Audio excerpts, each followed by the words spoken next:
जय हिंद साथियों, नमस्कार।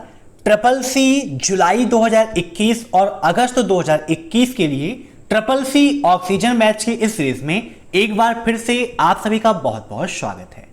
ट्रिपल सी ऑक्सीजन बैच की आज है क्लास नंबर 14, जहां पर ट्रिपल सी एग्जाम के लिए मोस्ट इंपॉर्टेंट क्वेश्चंस के डिस्कशन का सिलसिला आगे हम जारी रखेंगे और इस क्लास को लास्ट तक आप जरूर अटेंड करिएगा, क्योंकि क्लास आपके लिए काफी इंपॉर्टेंट है और इन क्वेश्चंस को एक्सप्लेन करके मैं आपको समझाऊंगा। आप सभी लोग लगातार पूछते हैं कि सर ट्रिपल सी एग्जाम की तैयारी हम कैसे करें, आपकी कौन सी क्लासेस देखें, बहुत सारे वीडियोस हैं। तो इन सभी के सॉल्यूशन के लिए मैंने ट्रिपल सी की 1100 क्वेश्चंस की कंप्लीट ट्रिपल सी महामैथन क्लास बनाई है। तो जिनका भी एग्जाम है वो ट्रिपल सी एग्जाम से पहले ट्रिपल सी की महामैथन क्लास को जरूर देख लें, क्योंकि वह क्लास आपके लिए काफी ज्यादा इंपॉर्टेंट है। साथ ही साथ वीडियो के नीचे 2000 क्वेश्चंस की पीडीएफ की लिंक दी है, जिसे हाल ही में अपडेट किया गया है। तो जिन्हें भी अपनी तैयारी को बेहतर बनाना है, रिवाइज करना है अच्छे से, वो पीडीएफ को भी डाउनलोड कर लेंगे और आसानी से ट्रिपल सी एग्जाम को टॉप कर सकेंगे। तो टाइम वेस्ट ना करते हुए चलिए शुरू करते हैं आज की ये क्लास, क्योंकि सीधी बात नो बकवास, यही है अभय एक्सेल की class. Let's begin in this topic.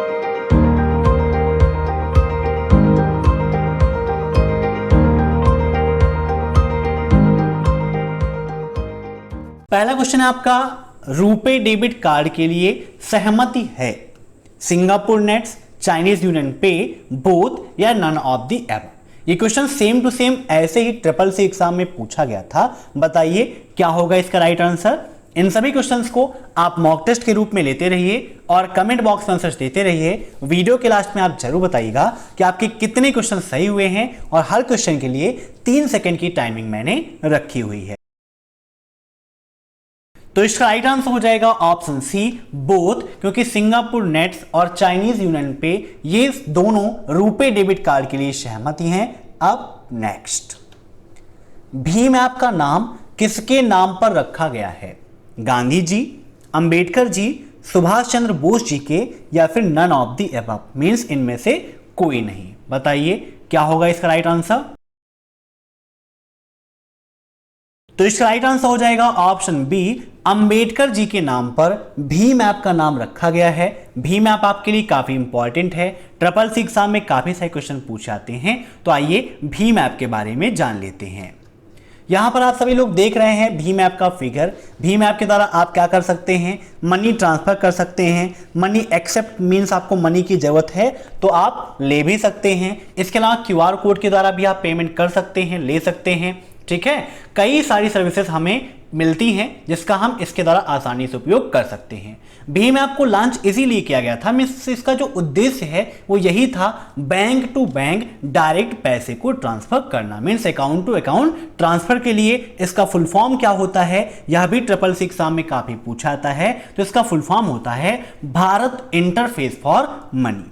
अब एक क्वेश्चन ट्रिपल सी एग्जाम में काफी पूछा जाता है कि डेवलपर कौन है, मींस भीम ऐप को किसके द्वारा लॉन्च किया गया था। बताइए, काफी इंपॉर्टेंट क्वेश्चन है आपके लिए। तो भीम ऐप को लॉन्च किया था एनपीसीआई ने। किसने किया था? एनपीसीआई ने। नोट कर लीजिएगा, एनपीसीआई का फुल फॉर्म क्या होता है, यह भी ट्रिपल सी एग्जाम में काफी पूछा जाता है। तो एनपीसीआई का फुल फॉर्म होता है national payment corporation of India. क्या होता है? National payment corporation of India. Next question note करिएगा कि भीम ऐप कब डेवलप किया गया या भीम ऐप को कब लॉन्च किया गया था। जब भी आप क्लासेस को अटेंड करिए, साथ में एक नोटबुक और पेन जरूर रखिए, ताकि जो पॉइंट्स मैं आपको बताता हूं उनको आप नोट कर सकें और आसानी से एग्जाम टाइम पर रिवाइज कर सकें। तो बताइए भीम ऐप को कब लॉन्च किया गया था। तो इसका राइट आंसर हो जाएगा 30 दिसंबर 2016 को नोटबंदी के बाद भीम ऐप को लॉन्च किया गया था। किस गवर्नर के समय में लॉन्च किया गया था, यह क्वेश्चन भी ट्रिपल सी एग्जाम में पूछा जाता है। तो भीम ऐप को लॉन्च किया गया था उर्जित पटेल जी के समय में, मींस उस समय आरबीआई के गवर्नर उर्जित पटेल थे। अब next, equal mean 5,7,2 means divide by count A, B का मान क्या होगा। बताइए, अगर हम लिब्रे ऑफिस कैल्क में इस फार्मूले का उपयोग करेंगे तो हमारा आंसर क्या आएगा। काफी इंपॉर्टेंट क्वेश्चन है, आइए विद प्रैक्टिकल आपको दिखाते हैं। अब यहां पर दोस्तों हमारा जो फार्मूला था, जूम कर लेते हैं यहां पर हम, इक्वल मिन ब्रैकेट 5,7,2, यहां पर डिवाइड का सिंबल, फिर काउंट ए कॉमा बी, ब्रैकेट बंद कर देंगे, यहां पर कॉमा है, ए कॉमा बी, ब्रैकेट क्लोज और इंटर कर देंगे। तो यहां पर देखिए has div/0 exclamatory symbol, means ये एरर आ रही है। ये एरर क्यों आ रही है दोस्तों? यहां पर जो काउंट फार्मूला है, काउंट फार्मूला क्या करता है, ये नंबर्स की काउंटिंग करता है, जबकि यहां पर लिखा क्या है, ए कॉमा बी लिखा है। ठीक है, काउंट और काउंट ए ये दो फार्मूले हैं, ट्रिपल सी एग्जाम में काफी पूछे जाते हैं। फार्मूला कैप्सूल नाम की जो मैंने क्लास कराई थी वहां पर आपको बताया था, आप देखना चाहते हैं तो यूट्यूब पर सर्च कर लीजिएगा फार्मूला कैप्सूल बाय अभय एक्सेल कंप्यूटर, आपको मिल जाएगा, जहां पर लिब्रे ऑफिस कैल्क के सारे फार्मूले मैंने समझाए हैं। तो काउंट फार्मूला क्या करता है, नंबर की काउंटिंग करता है। अब यहां नंबर तो था नहीं, ए और बी था, अल्फाबेट है, मीन्स काउंट की वैल्यू यहां पर 0 आ जाएगी, और जब इसको हम यहां से डिवाइड करेंगे तो हमारी ये एरर यहां पर मिल जाएगी। ठीक है, तो समझ गए आप सभी लोग कैसे काम करता है। बाकी मिन फार्मूले का काम क्या होता है, सबसे छोटी वैल्यू को बताना। आइए क्वेश्चन पर टिक करते हैं। तो यहां पर इसका राइट आंसर हो जाएगा ऑप्शन ए, हैज div। ठीक है, अब नेक्स्ट, फाइल को एक फोल्डर से दूसरे फोल्डर में मूव करने के लिए कमांड में उपयोग किया जाता है। मीन्स अगर आप एक फाइल को एक फोल्डर से दूसरे फोल्डर में या एक डायरेक्टरी से दूसरे डायरेक्टरी में मूव करना चाहते हैं तो उसके लिए किस कमांड का उपयोग करेंगे, rm, ls, cp या फिर mv। ट्रिपल सी एग्जाम में लाइनेक्स, यूनिक्स और डॉस की कमांड से संबंधित काफी सारे क्वेश्चन पूछे जाते हैं, इसीलिए मैंने जो पीडीएफ बनाई है उसमें कंप्लीट पैकेज दिया है ताकि कोई भी दिक्कत आपको ना आए। और यहां पर इसका राइट आंसर हो जाएगा ऑप्शन डी, एमवी कमांड का उपयोग करते हैं फाइल को मूव करने के लिए। अब नेक्स्ट, यहां पर आप देख सकते हैं कि जैसे biology.spreadsheet.csv ये एक फाइल है, इसको मूव करने के लिए यहां पर mv कमांड का उपयोग किया गया है। नेक्स्ट क्वेश्चन है आपका, यदि आप नहीं जानते कि आप अपने कंप्यूटर में MS DOS का कौन सा संस्करण यूज कर रहे हैं तो आप किस कमांड का उपयोग करेंगे, VR कमांड का, डिस्क कमांड का, dir कमांड का या फिर फॉर्मेट कमांड का। दोस्तों जैसे मोबाइल में कौन सा वर्जन है ये आपको चेक करना होता है, तो सेटिंग में जाके आप अबाउट फोन में देख लेते हो कि हमारे मोबाइल का वर्जन अभी क्या है। वैसे ही यहां पर पूछा गया है कि MS DOS का कौन सा संस्करण यूज कर रहे हैं। अगर हमें ये जानना है तो उसके लिए हम किस कमांड का उपयोग करेंगे, तो इसका राइट आंसर हो जाएगा ऑप्शन ए, VER कमांड। ठीक है, नोट कर लीजिएगा, काफी इंपॉर्टेंट है। अब नेक्स्ट, एक टेक्स्ट के इनक्रप्शन से तात्पर्य है, मीन्स टेक्स्ट के इनक्रप्शन से क्या तात्पर्य है, कंप्रेसिंग इट, उसको कंप्रेस करना, एक्सपेंडिंग इट या फिर scrambling it to preserve its security या फिर यूजिंग इट। इनक्रिप्शन, डिक्रिप्शन काफी इंपॉर्टेंट है, ट्रिपल सी एग्जाम में काफी सारे फार्मूले पूछे जाते हैं, तो यहां पर इसका राइट आंसर हो जाएगा option C, scrambling it to preserve its security. ठीक है, अब नेक्स्ट, यहां पर देखिए एक फिगर ड्रॉ है, यहां पर ये सेंडर है, सेंडर क्या देता है, प्लेन टेक्स्ट देता है, फिर ये इनक्रिप्ट हो रहा है। तो यहीं से एक क्वेश्चन बन जाता है, ट्रिपल सी एग्जाम में पूछ लेता है कि इनक्रिप्शन से पहले के टेक्स्ट को क्या कहते हैं, तो प्लेन टेक्स्ट के नाम से जानते हैं इनक्रिप्शन के पहले से टेक्स्ट को, और इनक्रिप्ट होने के बाद जो टेक्स्ट होता है उसे हम किस नाम से जानते हैं, तो सिफर टेक्स्ट के नाम से जानते हैं। ये क्वेश्चन पूछा जाता है, तो यहां पर इस प्रकार से ये आपका काम करता है, इनक्रिप्शन डिक्रिप्शन होता है। अब चलिए देखते हैं नेक्स्ट क्वेश्चन,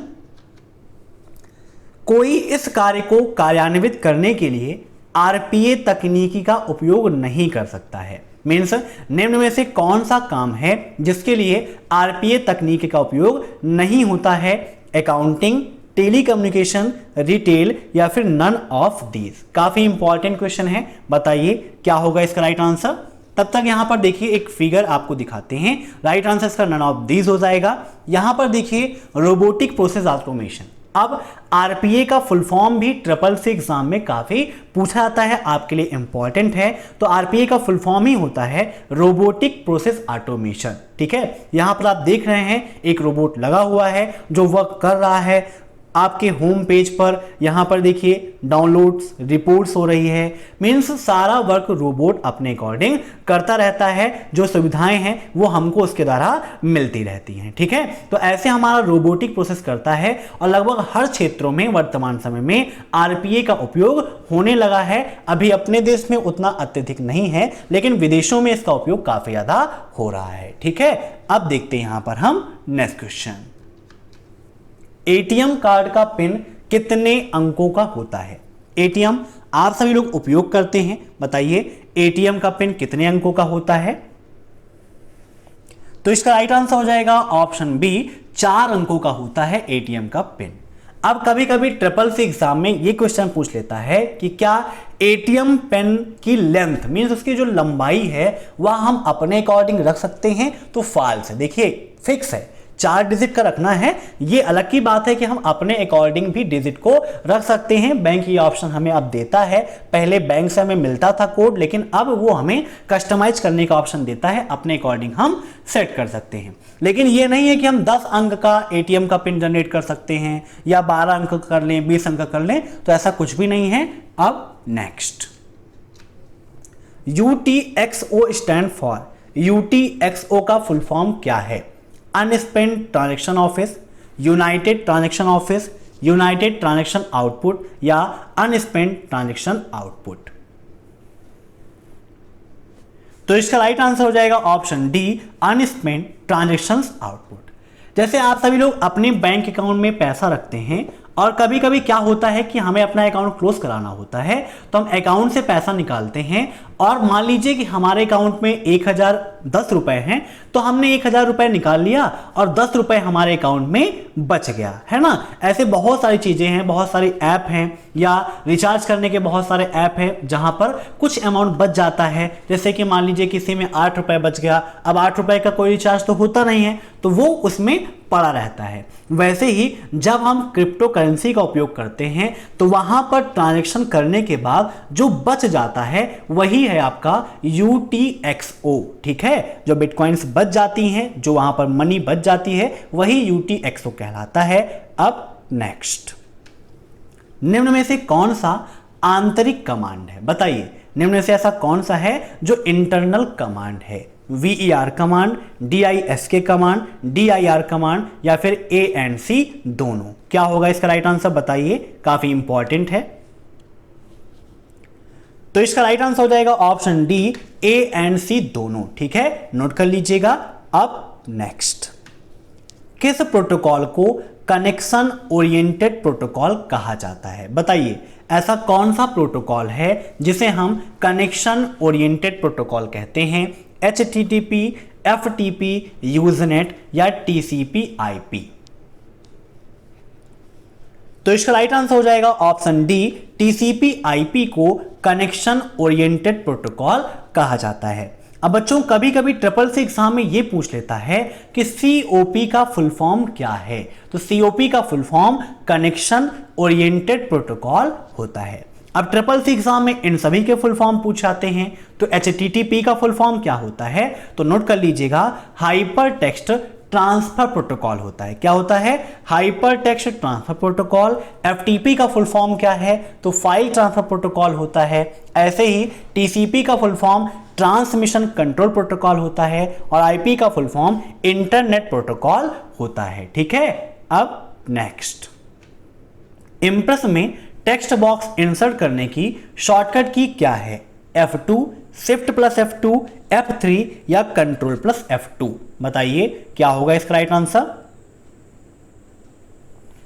तो इसका राइट आंसर हो जाएगा ऑप्शन ए, F2। F2 के द्वारा हम इंप्रेस में टेक्स्ट बॉक्स को इंसर्ट कर सकते हैं। कैसे करते हैं आइए विद प्रैक्टिकल आपको बता देते। अब यहां पर देखिए आप सभी के सामने ओपन है Libre office Impress. Text box insert करना है तो उसके लिए हम जाएंगे इंसर्ट मेनू में। यहां पर देखिए टेक्स्ट बॉक्स का ऑप्शन दिया हुआ है जिसकी शॉर्टकट की होती है F2।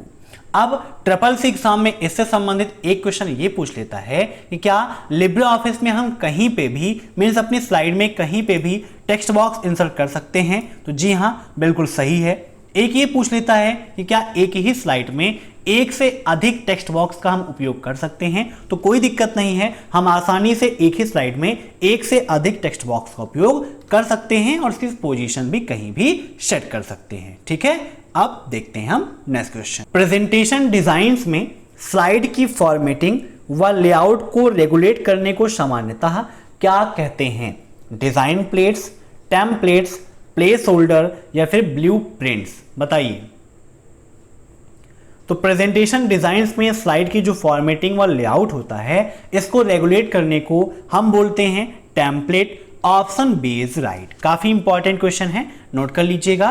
अब नेक्स्ट, निम्न में से कौन एक्टिव सेल के कंटेंट को प्रदर्शित करने का काम करता है? Which of the following display the content of active cell? Name box, input line, menu bar या फिर इनमें से कोई नहीं? बताइए क्या होगा इसका राइट आंसर। तो एक्टिव सेल के कंटेंट को प्रदर्शित करता है input line. Option B is right. कहां पर मिलता है इनपुट लाइन का ऑप्शन? तो आइए विद प्रैक्टिकल आपको समझाते हैं। अब यहां पर देखिए हमारे सामने ओपन है लिब्रे ऑफिस कैल्क। अब मान लीजिए ये सेल है, इस सेल में हम कोई भी वैल्यू लिखते हैं तो ये वैल्यू हमें यहां पे भी दिखाई दे रही है और यहां पे भी दिखाई दे रही है और इसको हम इनपुट लाइन के नाम से जानते हैं। तो वही क्वेश्चन पूछा गया था कि किसी भी सेल में लिखे गए कंटेंट को कहां प्रदर्शित करते हैं या कहां प्रदर्शित होता है? तो इनपुट लाइन के अंतर्गत प्रदर्शित होता है। ठीक है, और इनपुट लाइन का ऑप्शन कहां मिलता है? तो लिब्रे ऑफिस कैल्क में मिलता है। अब देखते हैं नेक्स्ट क्वेश्चन। हिडन फाइल की संख्या बढ़ती है तो इसकी जांच किस कमांड से होगी? बताइए। दोस्तों आज रात 9:30 बजे आप सभी के लिए अभय एक्सेल कंप्यूटर ला रहा है एक बहुत ही बड़ा सरप्राइज। तो रात 9:30 बजे तैयार रहिएगा अभय एक्सेल कंप्यूटर पर उस सरप्राइज को पाने के लिए। तो बताइए यहां पर उसके पहले इसका आंसर क्या होगा? कंट्रोल आल्ट CHK DSK या फिर FG? तो यदि हिडन फाइल की संख्या बढ़ रही है तो इसकी जांच करने के लिए CHK DSK कमांड का उपयोग किया जाता है। Option C is right. और ट्रिपल सी ऑक्सीजन बैच की 14वीं क्लास में बस इतने क्वेश्चंस। मैं आशा करता हूं कि आपको यह क्लास पसंद आई होगी। क्लास पसंद आई हो तो लाइक कर दीजिए, चैनल पर नए हैं तो चैनल से जुड़ने के लिए सब्सक्राइब कर दीजिए और रात 9:30 बजे की जो क्लास है उसको देखना मत भूलिएगा। आप सभी के लिए बहुत बड़ा सरप्राइज है तो उसे भी आप जरूर देख लीजिएगा। Thanks for watching my video. फिर मिलते हैं नेक्स्ट क्लास में नई अपडेट के साथ। तब तक के लिए बाय।